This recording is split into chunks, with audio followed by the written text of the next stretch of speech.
The bell at Oakhaven Church had not rung once. Still half the valley came. They came with pitchforks and rope. They came with shotgun barrels tucked under elbows. They came with lanterns swinging wild in the wind and torches that spat pine pitch down on their sleeves. Mud sucked at their boots. Smoke rolled low across the churchyard and laid a black taste on every tongue. "Bring him out." The shout hit the clapboard walls and broke apart. Inside, Silas Thorne sat tied to a chair beneath the pulpit, his wrists lashed behind him till the rope had sunk into meat. Blood ran from one eyebrow down the bridge of his nose and dripped off his chin onto his shirt. His hat lay in the aisle, crushed flat under somebody's heel. He did not lift his head. Harlan Cobb stood near the altar with one boot on the first step, broad as a feed store door, his silver watch chain bright against his vest. "You hear him," Thorne Cobb said. "That is the sound of honest folk done waiting on law." Silas's mouth moved. No sound came at first. Then he spat red onto the floorboards. "Law ain't in this room." Cobb smiled without showing teeth. The sheriff stood by the door, thumbs hooked in his belt, looking at the windows instead of the man bound under God's own roof. Outside, the mob pressed closer. The front doors shook. A woman screamed, "Hang him afore he burns us all." Then the doors flew open. Wind drove smoke down the aisle. The torches outside bent and hissed. Cora Vance stood in the doorway. She wore no bonnet. Rain had pulled dark strands of hair loose against her cheeks.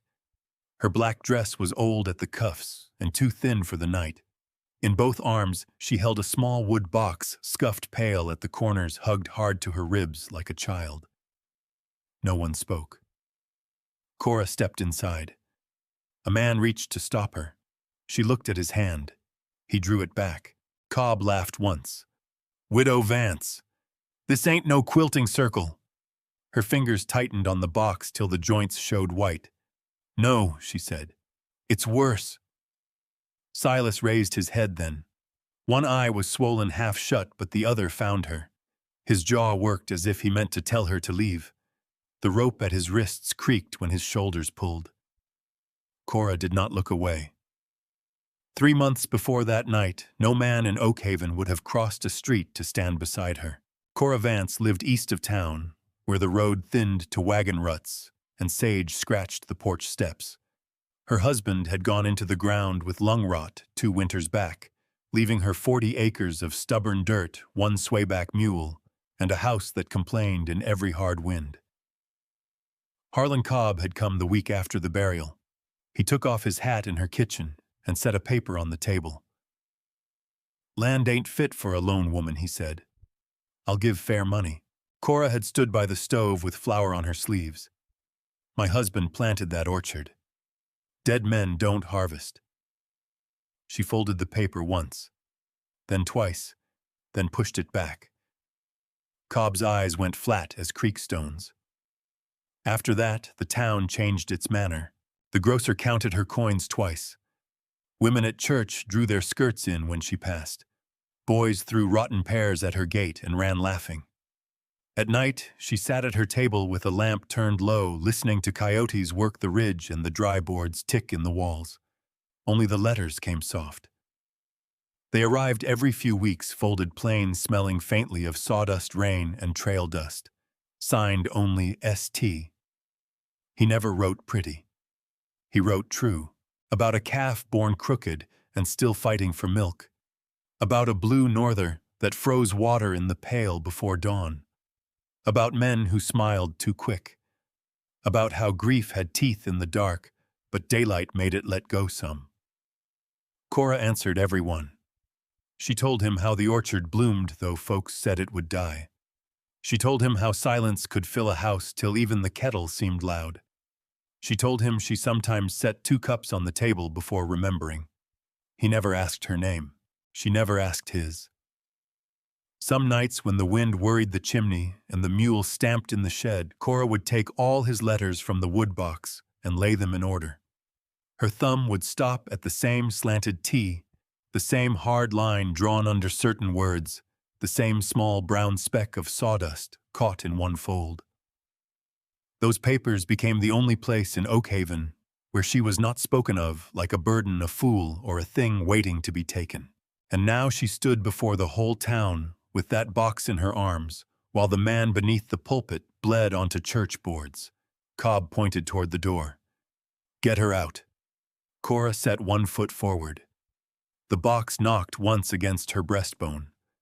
So what puts a woman long taught to keep her door barred against mankind, in front of a rope, a mob, and a man already counted dead?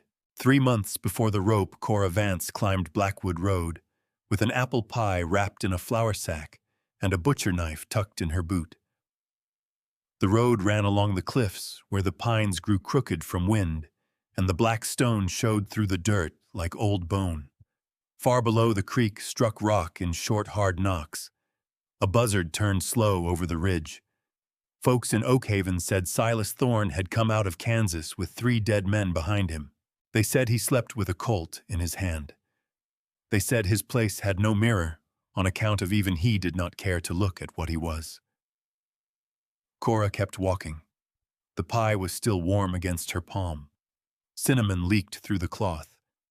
Her other hand stayed close to her skirt, where the knife handle rubbed her ankle with each step. Silas's cabin sat under the cliff, half in shade, though the sun was high. Fence rails lay split and stacked. A fresh-cut cedar post bled sap near the chopping block. The whole place smelled of horse sweat, pine dust, gun oil, and smoke gone cold. A dog barked once. "State your business." The voice came from behind her. Cora turned too fast and nearly dropped the pie. Silas Thorne stood 10 paces off, with a rifle hanging loose in one hand. He was taller than any man had need to be, shoulders broad, under a dust-black coat, beard rough along his jaw. A scar pulled one side of his mouth down as if the world had struck him there and left its mark. His eyes went to the pie, then to her face. "Lost, no. Then you're foolish." Cora swallowed. The creek kept knocking stone below them. "I brought neighbor food. I ain't your neighbor. You live on the ridge beside my east pasture. That makes me a problem, not a neighbor." She held out the pie. He did not take it. A fly crawled along the edge of the cloth. Cora watched it reach the corner, then lift off. "I heard you were fixing fence," she said. "I have a post maul and 2 stretchers. My husband used them." His fingers tightened on the rifle stock. "Your husband dead, yes. Then he don't need 'em." The words struck plain and ugly. Cora's lips parted. Nothing came out. She set the pie on the chopping block with care, turned and started down the path. Behind her, wood scraped. "Widow." She stopped. Silas stood with the pie in one hand, not looking at it. "I don't take what ain't owed." Cora turned back. "Then sign for the tools." His mouth twitched. "You bring receipts to a cliff, I bring receipts to men who may deny a thing later." For a breath, the only sound was the creak and the dog's low growl from under the porch. Then Silas set the rifle down against the stump and went inside. Cora waited with both hands closed at her sides. He came out with a scrap of brown paper and a pencil worn near to nothing. He bent over a flat stump, wrote in quick strokes, and tore the paper loose. "Post Mall. 2 stretchers. Return by Friday." He held it out. Cora took the paper. Her eyes moved once across the words. Then again. The T in Thorn was cut with a hard cross too long on the right. The S leaned forward like a man walking into weather. Beneath the word Friday, the pencil had pressed deep enough to dent the paper. Her thumb found a small grain of sawdust caught in the fold. The same slanted T, the same forward S, the same smell of cut wood and rain-damp wool that came from every letter in the box beneath her bed. Cora's breath stopped halfway up her throat. Silas Thorne was St. The man Oakhaven called a killer had written of frost on bucket rims of grief with teeth of calves fighting for milk.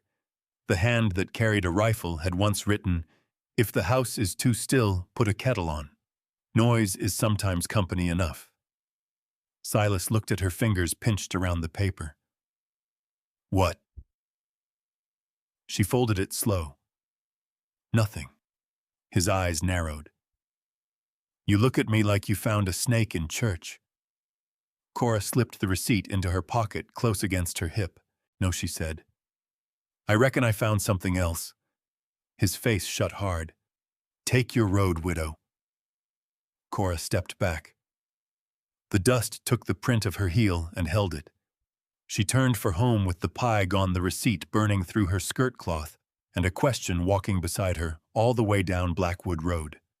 What would a man do when the only person who knew his soul finally learned his name?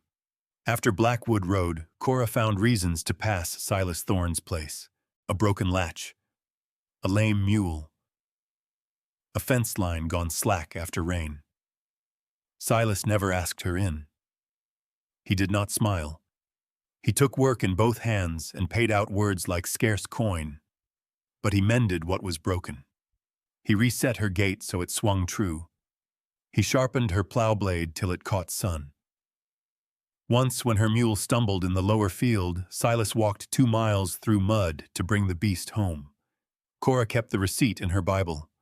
At night, the letters still came. Not as often, not as long. She knew why. One evening she found him by her orchard tying new wire with a nail held between his teeth. You ever write much, Mr. Thorne? The nail dropped. He bent. No. Cora watched the back of his neck go stiff. Pity, she said. Some men speak better on paper. His hand stopped on the wire. Then he twisted it too tight. The strand snapped and bit his thumb. Blood rose bright. He put the thumb in his mouth and looked toward town. 2 nights later, Oakhaven burned. The grain house went first. A red shine rose behind the feed store, and the bell rang hard enough to split the dark. Men ran with buckets. Women dragged children into the street. Horses pulled at hitching rails, eyes rolling white. Burnt wheat filled the air so thick it stuck to the roof of the mouth. Cora came in with a shawl over her nightdress and saw Harlan Cobb standing clean beside the well. Too clean. No soot on his cuffs. No bucket in his hand. He saw her looking and turned away. By dawn, the grain house was a ribcage of black posts. The town gathered in the ash. The sheriff held up a torn saddle strap marked with Silas Thorne's brand. Another man found a cartridge near the back wall. Cobb opened a ledger and set one fat finger on a line. Thorne owed grain money, would not pay. Said he'd see this town choke first. Men began looking toward Blackwood. Cora stepped forward. That ain't his strap. Cobb's eyes slid over her. You know his tack now, widow. A few mouths laughed. Her hands closed inside the shawl. By noon, they rode to the ridge. Silas was saddling his horse when Cora reached him. His bedroll was tied behind the cantle. His rifle sat ready in the scabbard. The cabin door hung open bare as a pulled tooth.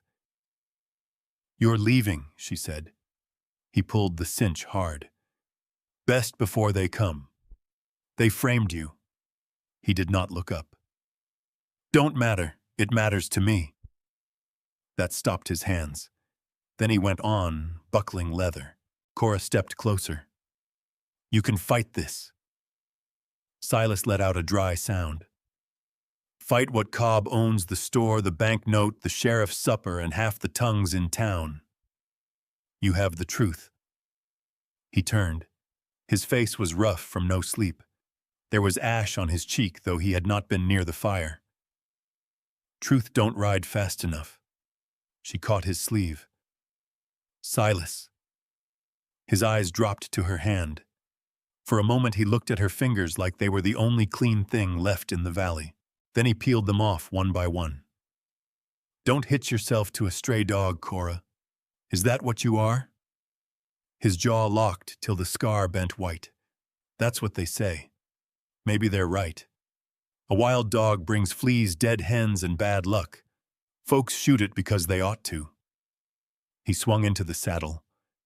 Cora stood in the dust with her empty hand still shaped around his sleeve. "Run then," she said. "Make them honest." At the bend below the black pines, 6 riders came up hard. The sheriff rode in front, rope hanging from his saddle horn. Cobb was behind him, hat low. Silas reached for nothing. The horse stopped under him, and Cora, standing by the gate he had mended, watched the last fight go out of his hands before any man touched him. They brought Silas to Oakhaven Church after dark. Not the jail, not the courthouse. The church. Cora followed on foot, with mud up the hem of her dress and the wood box tight under one arm. Twice she slipped in the wagon ruts. Twice she got back up without brushing herself off. The town lights burned ahead of her, yellow and mean through the rain. Inside the church, every pew was full. Men stood along the walls with hats in their hands and guns under their coats. Women held children against their skirts, but none covered the children's eyes. The stove smoked near the back. Wet wool lamp oil and old hymn books made the room close enough to choke on. Silas sat under the pulpit. His hands were tied behind the chair. A cut split his lower lip. One boot was missing. His sock was black with mud and blood where they had dragged him from the road. Cobb stood before the congregation like a preacher on collection day. "This valley has suffered long enough," he said. The sheriff put a ledger on the communion table. Cora pushed through the doorway. 2 women caught her arms at once. "Let me pass." Mrs. Bell's fingers dug through Cora's sleeve. "You best learn what comes of sheltering wolves." Cora twisted, but another woman took hold of the box. Cora snapped her elbow down. The woman let go. Cobb opened the ledger. "Grain House, July 10th. Witnessed near the East Road by Abel Finch. A thin man in the second pew stared at his boots. Horse theft, March 2nd. Seen near Miller's Creek. Another man coughed into his fist and nodded once. Fence cutting, last winter. Smokehouse robbery, hay burning, all tied to the same drifter." Silas lifted his head. "Lies." The word came rough and small.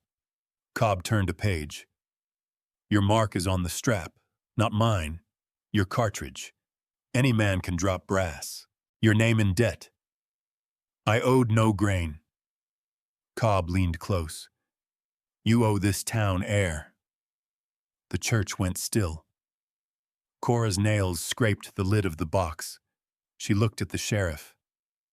"You mean to call this law?" He did not meet her eyes. "We got witnesses. You got bought men." A murmur ran through the pews. Cobb shut the ledger with one hand. "Widow Vance has had grief enough to trouble her mind." Mrs. Bell tightened her grip. "Hush now." Cora's shoulder struck the pew as she tried to pull free.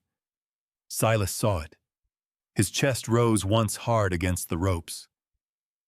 "Leave her be." Cobb turned toward him slow. "No. I think she ought to watch. A woman with land should know what happens when she picks the wrong side." The sheriff brought the rope. It was new hemp, pale, coiled clean. A boy no older than 12 stood near the stove staring at it with his mouth open. Silas looked at the rope, then at Cora. He shook his head once, not pleading, ordering. "Go." Cora's throat moved. No sound came. The sheriff looped the rope over the beam above the pulpit. The beam groaned under the pull. Dust sifted down onto Silas's shoulder. Cobb took the noose in both hands. The scrape of hemp against hemp filled the church. Cora stopped fighting the women. Her body went so still they loosened their grip by half. Silas closed his good eye when the noose dropped over his head. Cobb set 2 fingers under the rope and drew it snug. Last words. Silas opened his eye again. It found Cora. His mouth bent around blood. "Don't let him have your land." Cobb smiled and stepped back. The sheriff reached for the chair. Cora looked down at the box in her arms. The lid had cracked under her fingers. Inside lay 2 years of folded paper, soft at the corners, smelling of sawdust and rain. The sheriff kicked the chair leg, and Cora moved. Cora struck before the chair could go. The maple rolling pin slid from under her shawl and cracked across Deputy Lyle's wrist. The rope jerked loose from his hand. The chair scraped, but held. Lyle yelped and folded around his arm. Cora drove her shoulder through the women holding her and ran up the aisle. A man grabbed for the box. She swung the rolling pin at his knee. He dropped with a curse. Cora slammed the wood box onto the communion table so hard the lid split wide and letters spilled over Cobb's ledger like pale leaves over rot. Cobb stared at them. Then he laughed. Well, by God. She brought courtship papers.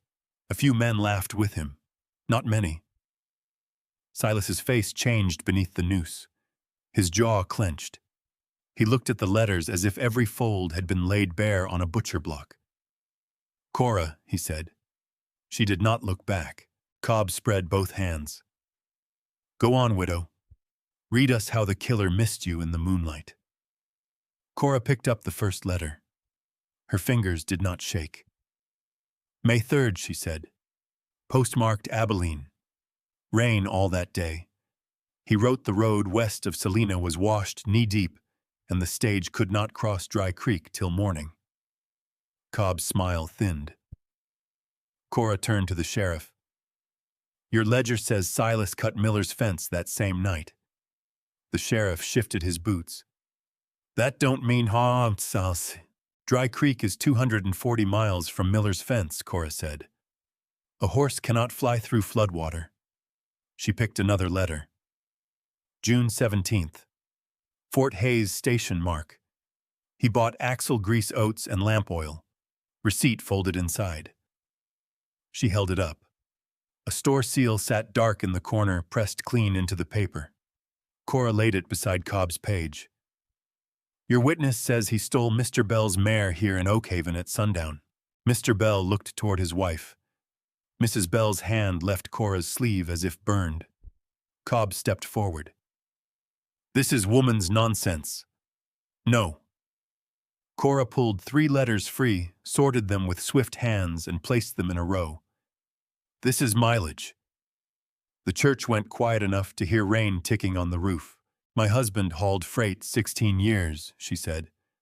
I kept his books. I know what a team can cover in mud and dust and snow and with a lame wheel. I know what rain does to Black Fork clay. I know what a Maj writes when he has seen the weather with his own eyes. She tapped one letter. July 9th. Dodge City mark. Hard south wind. No rain. He wrote of red dust in his teeth and a cracked wheel at Crowley's station. She tapped Cobb's ledger. July 10th. You say he burned the grain house here. Cobb's throat moved. Cora leaned over the table. To reach Oakhaven from Dodge City by dark, he would have had to ride 190 miles with a broken wagon wheel cross-flooded lowland that had no water on it, and burn a grain house while also signing for feed at Crowley's station at noon. A farmer in the back muttered, That ain't possible. Cora looked at him. No. She opened another paper. This one came after my husband died. Silas wrote that grief has teeth in the dark, but daylight makes it let go some. Silas closed his eyes. Cora's voice hardened. I kept it because it kept me alive. But tonight, it keeps him alive. She turned the letter over. Backside. Cobb's own bank clerk stamped it when it passed through town August 2nd. Same day Cobb says Silas robbed his smokehouse. The bank clerk stood white-faced near the stove. Cobb reached for the letters. Cora brought the rolling pin down on his hand. The crack rang through the church. No more touching papers that tell on you. Cobb cradled his hand against his chest. The sheriff looked at the noose, then at Cobb, then at the crowd. Cora lifted the last bundle. Now she said, Let us read what else Mr. Cobb wrote down wrong. Cora opened Cobb's ledger with the rolling pin still in her hand. The pages smelled of ink, damp leather, and old lies. She turned one sheet, then another.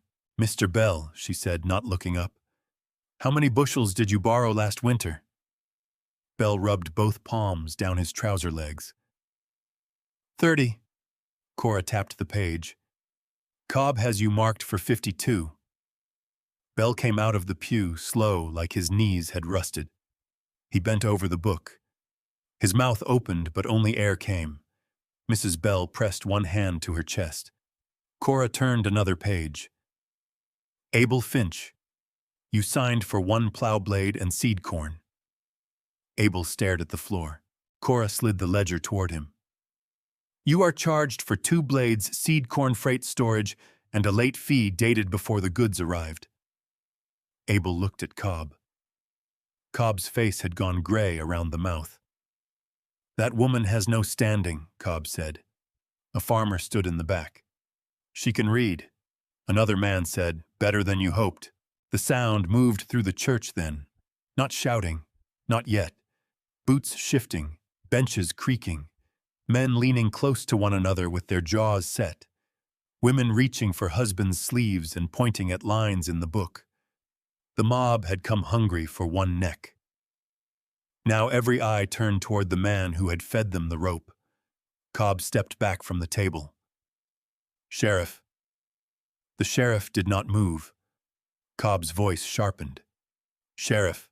The sheriff looked at Silas under the noose, then at Cora's split box, then at the ledger with all those bent numbers laid naked beneath the lamps. Rain beat harder on the roof. At last the sheriff took his hand off his belt. "Harlan Cobb," he said, "you will come peaceable." Cobb laughed once too high. "You work for me." The sheriff's face twitched. "I ate your suppers," he said. "That ain't the same." Cobb went for the door. Silas moved before any man could draw breath. Bound wrists, rope at his throat, one boot missing. Still, he threw his shoulder into Cobb hard enough to drive him against the pew end. The church shook with the crack of wood. Cobb slid down, gasping. His silver watch chain snapped across his vest. No blood spilled, no shot fired, just the sound of a rich man hitting plain boards like any other sinner. The sheriff stepped in and locked irons around Cobb's wrists. Nobody stopped him. The noose still hung against Silas's throat. Cora set the rolling pin down. She walked to him through the split crowd. Folks moved aside so fast, skirts brushed pews and boots scraped backward. No one touched her now. Silas looked up at her. His face was swollen. Blood had dried black in his beard. The rope had left a red bite under his jaw. Yet when Cora reached for the knot, his big body went still as a horse under a kind hand. The knot fought her. She pulled harder. Her nails broke. Silas lowered his head so she could reach. When the noose came free, it dropped to the floor between them. Cora cut the ropes from his wrists with the knife from her boot. The fibers fell away. Raw lines circled his skin. For a moment he did not stand. He went down on one knee before her, not from weakness alone. His head bowed. One battered hand touched the hem of her black dress. The whole church watched. Cora bent and took his chin in her palm. "Get up, Silas Thorne." He obeyed. When he rose like a wall. Cora gathered the letters and put them back in the broken box. Silas took it from her gentle, as holding a sleeping child. Then they walked down the aisle. No one spoke. Outside, the rain had stopped. Dawn split pale over Blackwood Ridge. Smoke from the ruined grain house lay low in the valley, but the first light struck Cora's orchard beyond town, every wet branch shining sharp and clean. At the church steps, Cora did not look back. Silas stood half a pace behind her broad shoulders, between her and every man who had called him beast. And before the sun cleared, Black Mountain Oakhaven understood the